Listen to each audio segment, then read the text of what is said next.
Hey church, just wanted to take a moment to let you know what a blessing it has been to serve you through kind of all this crazy chaos. The elders have been really encouraged by seeing your love for each other, and as you have participated in a lot of things with the church, we know that a lot of things have been moving and changing, and so we just wanted to say thank you for making it a blessing for us to serve you. I wanted to just go over a little bit what the elders have talked about and have laid out as a preliminary roadmap, right? And that's all this is. This is uncharted terrain. We've never gone through this journey before, and so we just wanted to give you a roadmap of where we think we're going. Now, I do need to warn you that as we go through this roadmap together, as we're taking this trip, we might need to slow things down. We might find that there's an obstacle in the way and we need to take a detour, and that's okay. But we need to make sure that we are zealously guarding the unity that God has given us. And so I'm just going to warn you that there's probably going to be two groups of people, at least two groups of people, and that's one group of people who are going to think that this plan is too restrictive, and that's okay. That's okay. I would encourage you to be careful about other people's consciences. And just be careful with that. On the other side, there's another group of people who are going to think that this is way too risky and we're moving way too fast. And to you, I want you to know that we are hearing you. That in another 2 weeks or in another week, week and a day, we're going to have another congregational meeting. And we would encourage you to talk with us. I would encourage you to talk to Jim and John and myself. And we're trying to balance these things out and have a balanced approach to what we're supposed to be doing here. Please pray for us that we have wisdom. And so as we go through what our reopening phases are, I would just pray that we would have unity together. And so we have a 4-phase kind of steps as we're going through this. And I just want to work this out. You're going to see here on the website that it's listed everything, so you can read real closely. But I wanted to walk through this with you and kind of explain things for you. So this is essentially our 4-phase plan. We're going to have this week and next week online for church. Nothing inside the church. 2 weeks after that, we're going to have 2 weeks of church outside. And again, during all these phases, we're going to do online church. So if you, as you and your family evaluate where you are, where your health risks are, where your family is, if you need to stay home, that's fine. That's fine. We trust you. Go ahead and stay home. Log in and join us that way. We'll miss you, but we're glad you'll be with us that way. When we go outside, we're going to have some chairs set up far apart from each other. And if you want to come and sit outside, that's fine. That's fine. We will have the church open only if you absolutely need to use the bathroom, but please try not to. Right? We don't want to try. We want to try to keep the building as clean as possible without having any compromises, and so I would encourage you that way. Also, if you have children, I understand that they'll be wiggly and they'll want to run around and play and stuff. We're going to ask you to please not let them do that. We don't want them on the playground, and I know that's hard, and some people aren't going to like that, and that's okay. But we're going to do that. If you want to come but you don't feel comfortable sitting outside, you can stay in your car. We'll have the FM transmitter running, and so if you want to stay in your car and you want to hear the music played, that's fine. You can do that.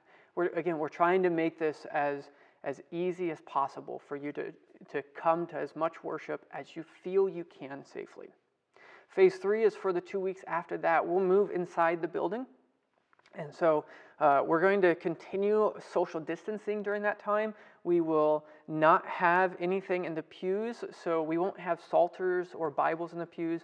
We won't be taking up the offering. There will be a plate in the back, so if you want to drop your money in there. Again, the bathrooms will be available, but only for emergency use. I know that's difficult. I know none of this is fun. But we do think it's important to start getting back together as a church. We're going to ask you, this might be hard. We know you like to sit in the pew that you normally are in. We're going to try to separate people apart as much as possible. And we'll find you a seat. We'll talk with you about what pew you would like to sit in.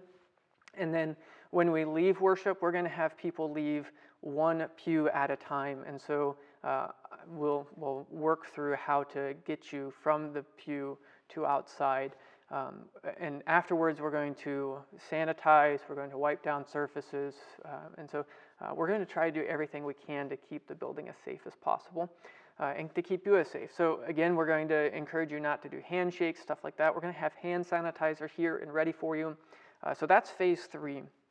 And then phase 4 is on June 21st. Phase 4 is when we will open back up.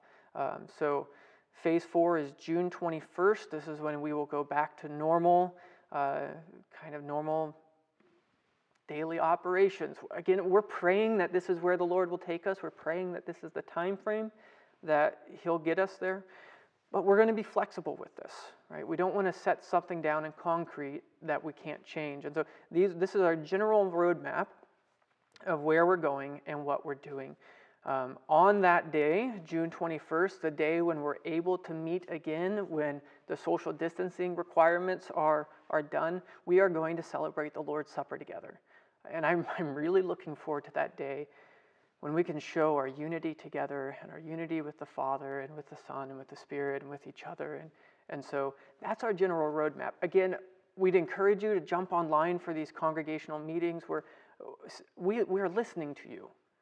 I've heard from many of you. John has heard from many of you. Jim has heard from many of you as you talked during the meeting, and then some of you afterwards as you came and you talked with us. And what we think is that we want to be careful. Okay, we want to uphold the 6th commandment. We want to make sure that we are preserving life. That is extremely important. And that's why if cases peak, if there is a second wave, we might have to pull back on this plan, and that's okay.